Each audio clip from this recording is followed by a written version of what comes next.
Hello viewers, কেমন আছেন সবাই? আজকে আমি সম্পূর্ণ নতুন একটা রেসিপি নিয়ে আপনাদের সামনে চলে এসেছি। আমি এখানে কিছু কলার খোসা নিয়ে নিয়েছি। একটু কলা বাঁধিয়ে বাঁধিয়ে কেটে খোসাটাকে একটু মোটা মোটা করে কেটে নিয়েছি। দেখেন, কলার খোসা কুচি করে নিয়েছি এবং আলু কুচি করে নিয়েছি। এবার এই কুচানো কলা এবং আলুগুলো একটা কড়াইয়ের ভিতরে দিয়ে দিলাম এবং দিয়ে দিলাম একটু পানি, একটু হলুদ এবং স্বাদমতো একটু লবণ। এবার একটু নেড়ে চেড়ে নিচ্ছি।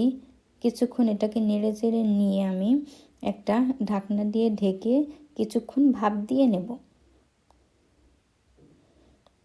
কিছুক্ষণ আমি ভাপ দিয়ে নিয়েছি। এখন আমি দিয়ে দিচ্ছি কয়েকটা কাঁচামরিচ দেওয়ার পরে আরেকটু নাড়াচাড়া করে নিব আর আরও কিছুক্ষণ ভাপ দিয়ে নেব।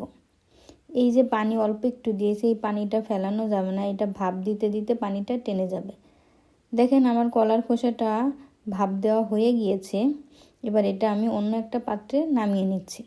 এখন আমি কড়াইতে দিয়ে দিলাম তেল, তার ভিতরে দিয়ে দিলাম চিংড়ি মাছ এবং দিয়ে দিলাম কয়েকটা কাঁচামরিচ এবং দিয়ে দিলাম পেঁয়াজ কুচি।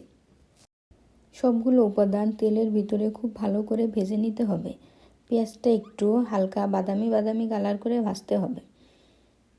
সুন্দর করে আমি ভেজে নিচ্ছি। এ পর্যায়ে আমি দিয়ে দিচ্ছি স্বাদমতো একটু লবণ এবং দিয়ে দিলাম সামান্য হলুদের গুঁড়ো। সবগুলো উপাদান দিয়ে আরও কিছুক্ষণ ভেজে নিব আমি। সুন্দর করে পেঁয়াজটা যখন ভাজা ভাজা হয়ে যাবে তখন আমার এই ভাপ দিয়ে রাখা কলা এবং আলুগুলো এর ভিতরে দিয়ে দিলাম। এখন এই ভাজিটা তেলের ভিতরে খুব ভালো করে ভাজা ভাজা করে নিতে হবে। হালকা একটু ঢেকে দিতে পারেন আপনাদের ইচ্ছা। এবং নামানোর আগে দিয়ে দিলাম একটু জিরা পাউডার দিয়ে আরও কিছুক্ষণ আমি নাড়াচাড়া করে একদম ভাজা ভাজা করে ভাজিটাকে নামিয়ে নিয়েছি। এই কলার খোসায় রয়েছে প্রচুর পরিমাণে আয়রন, যা মানবদেহের রক্ত তৈরি করতে সাহায্য করে। তো আপনারা এই ভাজিটা বাসায় করে দেখতে পারেন। এটা খুবই মজাদার একটা ভাজি। তো আল্লাহ হাফেজ।